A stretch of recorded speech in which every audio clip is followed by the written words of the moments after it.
अस्सलाम वालेकुम स्टूडेंट्स, क्या हाल है आपके। आज हम थर्मोमीट्री को पढ़ने जा रहे हैं। चैप्टर नंबर 3 का ये एक इम्पॉर्टेंट टॉपिक है एज अ शॉर्ट क्वेश्चन। तो स्टूडेंट्स, आज हम पढ़ने जा रहे हैं थर्मोमीट्री। थर्मोमीट्री असल में टेम्परेचर की मेजरमेंट का एक आर्ट है। हम इसमें करते क्या है, टेम्परेचर को मेजर करते हैं ऑन डिफरेंट स्केल्स। हमारी बुक के अंदर 3 किस्म के टेम्परेचर स्केल डिस्कस किए गए हैं। पहला है सेल्सियस स्केल, दूसरा है फ़ारेनहाइट स्केल और तीसरा है एब्सोल्यूट टेम्परेचर। ये तीनों डिफरेंट शॉर्ट क्वेश्चंस हैं। आपको ना सिर्फ इनके स्केल्स की डिस्क्रिप्शन पता होनी चाहिए, बल्कि आपको ये भी पता होना चाहिए कि एक स्केल से दूसरे स्केल में कैसे कन्वर्ट किया जाता है। सबसे पहले हम पढ़ते हैं सेल्सियस स्केल को। सेल्सियस स्केल एंडर्स सेल्सियस ने डेवलप किया था। उनके मुताबिक इस स्केल पे जो 0 डिग्री है वो असल में वाटर का फ्रीजिंग पॉइंट है, और इस स्केल के ऊपर जो 100 डिग्री है वो वाटर का बॉइलिंग पॉइंट है। तो उन्होंने क्या किया, 0 डिग्री से 100 डिग्री के दरमियान 100 यूनिट्स डिवाइड कर दिए, यानी कि 100 डिग्रीज में कन्वर्ट कर दिया। अब वो हर डिग्री जो है वो एक टेम्परेचर का यूनिट बन गया। आप इस टेम्परेचर स्केल के ऊपर जो यूनिट यूज़ करते हैं वो डिग्री सेंटीग्रेड है। फॉर एग्जांपल, हमारे रूम के अंदर जो टेम्परेचर होता है वो होता है अप्रोक्सीमेटली 25 डिग्री सेंटीग्रेड।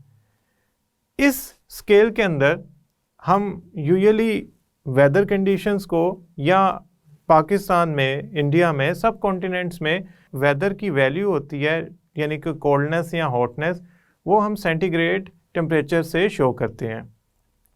दूसरा स्केल है Fahrenheit scale. Fahrenheit scale Daniel Fahrenheit ने 1724 में डेवलप किया था। इसका जो यूनिट है वो है डिग्री फ़ारेनहाइट। फ़ारेनहाइट स्केल के अंदर जो फ्रीजिंग पॉइंट ऑफ वाटर है वो 32 डिग्री फ़ारेनहाइट लिया जाता है, और इस वाटर का जो बॉइलिंग पॉइंट है वो 212 यानी कि 212 फ़ारेनहाइट लिया जाता है। अब 32 से 212 तक का जो फासला है, एरिया है, उसको 180 यूनिट्स में डिवाइड किया जाता है, जो कि 1 डिग्री फ़ारेनहाइट के एक यूनिट इक्वल बनता है। तो टोटल इस स्केल के अंदर 32 डिग्री फ़ारेनहाइट से 212 डिग्री फ़ारेनहाइट तक 180 पॉइंट्स या यूनिट्स बनते हैं, जो कि 1 फ़ारेनहाइट को शो करते हैं। जो फ़ारेनहाइट स्केल है ये यूजुअली मेडिकल साइंसेज में, जैसे कि अगर खुदा ना खासा किसी को बुखार हो जाए तो हम कहते हैं कि उसे 100 डिग्री टेम्परेचर है। ये 100 डिग्री सेल्सियस नहीं होता या सेंटीग्रेड नहीं होता, और ना ही केल्विन में होता है। ये फ़ारेनहाइट में टेम्परेचर मेजर किया जाता है बॉडी का, जिसे हम कहते हैं कि खुदा न खास्ता वो शख्स किसी बीमारी में मुब्तला है जिसकी वजह से उसकी बॉडी का टेम्परेचर 101 फ़ारेनहाइट डिग्री तक इंक्रीज़ कर गया। जो तीसरा टेम्परेचर स्केल है वो है एब्सोल्यूट टेम्परेचर। एब्सोल्यूट टेम्परेचर असल में केल्विन स्केल है। ये लॉर्ड केल्विन ने डेवलप किया था। इसे एब्सोल्यूट इसलिए कहते हैं क्योंकि ये इंतहाई वैल्यू से शुरू होता है। ये कोल्डेस्ट पॉसिबल टेम्परेचर जो कि 0 केल्विन है वहाँ से स्टार्ट होता है, जिस पे थ्योरेटिकली तमाम एनर्जी, मॉलिक्यूल्स की तमाम मूवमेंट जो है वो मॉलिक्यूलर मूवमेंट सीज हो जानी चाहिए। ये अभी तक अटेनेबल नहीं है। जो एब्सोल्यूट टेम्परेचर है ये स्टार्ट तो होता है 0 केल्विन से, लेकिन ये इनडायरेक्टली डिग्री सेंटीग्रेड में से निकाला भी जा सकता है। ये सिस्टम इंटरनेशनल यूनिट है टेम्परेचर का। अब हम ऐसा करते हैं, हमारे पास जो 3 स्केल हैं, फ़ारेनहाइट स्केल, सेल्सियस स्केल और केल्विन स्केल, को हम देखते हैं कि 0 डिग्री सेल्सियस के ऊपर ये बाकी 2 स्केल क्या वैल्यू देते हैं। हम एक आइस क्यूब्स का कंटेनर लेते हैं जो 0 डिग्री पे है, उसमें ये तीनों स्केल्स के जो थर्मोमीटर हैं उनको डिप कर देते हैं, उनको ऐड कर देते हैं उस टब के अंदर जिसके अंदर हमारे पास आइस क्यूब्स पड़े हैं। तो केल्विन जो रीडिंग देगा वो देगा 273 केल्विन। जो सेल्सियस स्केल रीडिंग देगा वो 0 डिग्री देगा, क्योंकि हमने आइस लिया है फ्रीजिंग पॉइंट ऑफ वाटर पे। और जो तीसरा है फ़ारेनहाइट स्केल वो 32 डिग्री फ़ारेनहाइट देगा।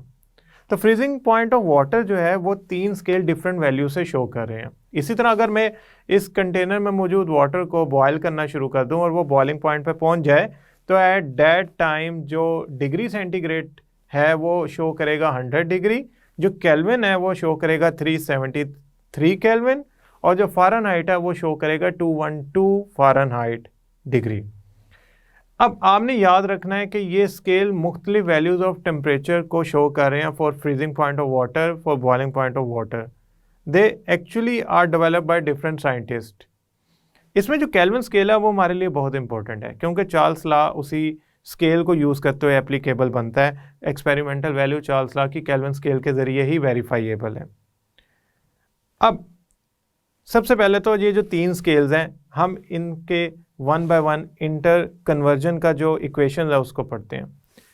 अगर आप चाहते हैं कि आप डिग्री सेंटीग्रेड को फ़ारेनहाइट में कन्वर्ट करें, यानी कि आपके पास कोई वैल्यू है डिग्री सेंटीग्रेड की से 0 डिग्री है, तो आप चाहते हैं वो फ़ारेनहाइट में कन्वर्ट हो जाए, तो उसके लिए जो इक्वेशन यूज़ होगी वो होगी F यानी कि Fahrenheit is equal to 9/5 degree centigrade plus 32।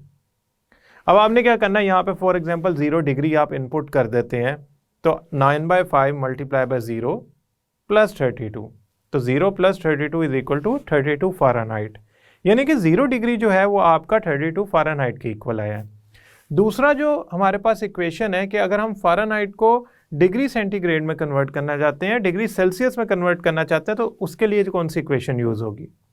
उसके लिए इक्वेशन यूज़ होगी इसके बिल्कुल ऑपोजिट। देखिए वहाँ हमने पढ़ा था Fahrenheit is equal to 9/5 degree centigrade plus 32। अब इन वैल्यूज़ को ऑपोजिट सोचें, क्योंकि अब आप डिग्री सेंटीग्रेड से फ़ारेनहाइट में नहीं जा रहे, आप फ़ारेनहाइट से डिग्री सेंटीग्रेड में जा रहे हैं। सिर्फ याद करने के लिए मैं एक हिंट दे रहा हूं आपको। 9/5 था, इधर लिख दे 5/9। फिर वहां 32 प्लस हो रहा था, यहां फ़ारेनहाइट के अंदर से आपने 32 माइनस करना है। बस इस बात का ध्यान रखिएगा कि यहाँ ब्रैकेट्स फ़ारेनहाइट और 32 के एंड पे हैं, यानी कि ये होगा 5/9 इंटू फ़ारेनहाइट वैल्यू। हम ऐसा करते हैं 32 फ़ारेनहाइट ले लेते हैं, हम कहते हैं 32 फ़ारेनहाइट पे कितना डिग्री सेंटीग्रेड होगा, तो मैं ऐसा करता हूँ F की जगह 32 फ़ारेनहाइट इनपुट करता हूँ। तो जब मैं 32 फ़ारेनहाइट F की जगह इनपुट करूंगा तो मेरे पास आएगा answer 32 minus 32 is equal to 0, तो 5/9 multiply by 0 is equal to 0 degree. तो इसका मतलब 32 फ़ारेनहाइट जो है, 32 डिग्री फ़ारेनहाइट की वैल्यू 0 डिग्री के इक्वल है, 0 डिग्री सेल्सियस के इक्वल है।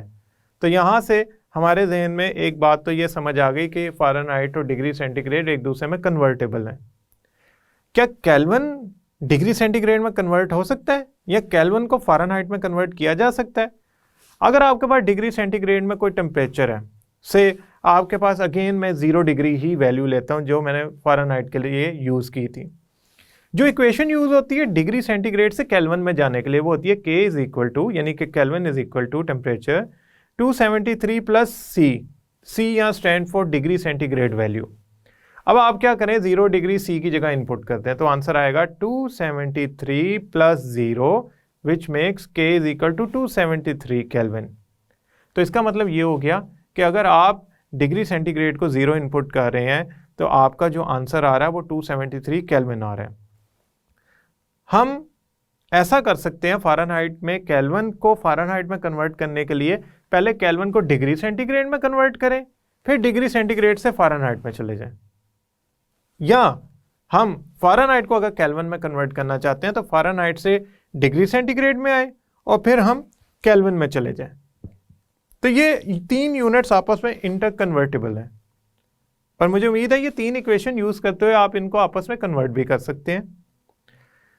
ये 3 शॉर्ट क्वेश्चंस हैं। आपने सबसे पहले बताना है कि स्केल फ्रीजिंग पॉइंट पे क्या वैल्यू रखता है और बॉइलिंग पॉइंट ऑफ वाटर पे क्या वैल्यू रखता है, कितने यूनिट्स में डिवाइड होता है। मतलब सेंटीग्रेड में 100 यूनिट्स आ जाते हैं, फ़ारेनहाइट में 180 आ जाते हैं, केल्विन तो खैर डिग्री सेंटीग्रेड प्लस 273 होता है, वो एब्सोल्यूट वैल्यू से शुरू होता है कोल्डेस्ट पॉसिबल टेम्परेचर से। आपने इस बात का ध्यान रखना है कि जब आप कन्वर्जन कर रहे हो तो इक्वेशन के प्लस माइनस और रेशो को सही यूज़ करें।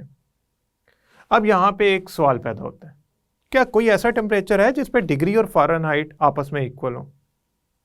मैं ऐसा करता हूँ, वाइट बोर्ड इस्तेमाल करता हूँ और 3 वैल्यूज़ लिखता हूँ और आपको 1 या 2 सेकंड देता हूँ सोचने के लिए आखिर इसमें से कौन सा टेम्परेचर है जिस पर डिग्री फ़ारेनहाइट और डिग्री सेंटीग्रेड आपस में इक्वल होंगे। स्टूडेंट्स ये एक MCQ है, MD कैट, इसके अलावा E कैट और आपकी इंफॉर्मेशन के लिए बहुत ज़रूरी है कि इनमें से वो कौन सी वैल्यू है जिस पर सेल्सियस और फ़ारेनहाइट के आंसर सेम आते हैं ना। हम ऐसा करते हैं, हमारे पास ये 4 वैल्यूज़ हैं। आप ऐसा करें, आप खुद सोचें या एक पेंसिल पेपर लेके कोशिश करें कोई वैल्यू इनपुट करने की, तो देखें क्या आंसर किसी वैल्यू पे दोनों का सेम आता है। ऑप्शन ए है -40। मैं इसको यूज़ करता हूँ और मैं इक्वेशन में इनपुट करता हूँ। सबसे पहले मैं यूज़ करता हूँ डिग्री सेंटीग्रेड का आंसर निकालता हूँ फ़ारेनहाइट के ज़रिए। मैंने ऐसा किया कि मैंने फ़ारेनहाइट की जगह -40 वैल्यू इनपुट की, तो मैंने लिख दिया f की जगह -40 और 5/9। अब -40 -32 इज एक्चुअली -72। 5/9 multiply bye -72। आप इसे अगर 9 पे डिवाइड करते हैं तो आपका आंसर आता है 8। अब 8 आया माइनस में, तो 5 इंटू -8 इज इक्वल टू -40। आपने किया क्या, आपने फ़ारेनहाइट की जो वैल्यू है वो इनपुट की -40 और आपका जो आंसर है वो भी आया -40 डिग्री। यानी कि आप यूं समझ लें कि अगर आप फ़ारेनहाइट -40 लेते हैं तो वो डिग्री सेंटीग्रेड में भी आंसर -40 ही देगा। तो -40 वो वैल्यू है फ़ारेनहाइट स्केल में और डिग्री सेंटीग्रेड में जो सेम आंसर देंगी अगर आप उनको एक दूसरे में कन्वर्ट करना चाहेंगे। तो इसका आंसर होगा ए, वो वैल्यू है यानी कि -40, जिस पे अगर आप डिग्री से फ़ारेनहाइट में जाएं या फ़ारेनहाइट से डिग्री में जाएं, दोनों का सेम आंसर आएगा -40। तो इस पे ये दोनों स्केल एक दूसरे के इक्वल आंसर दे रहे हैं।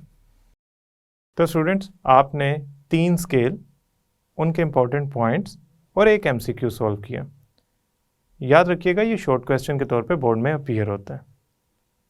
नेक्स्ट लेक्चर तक के लिए अल्लाह हाफिज़।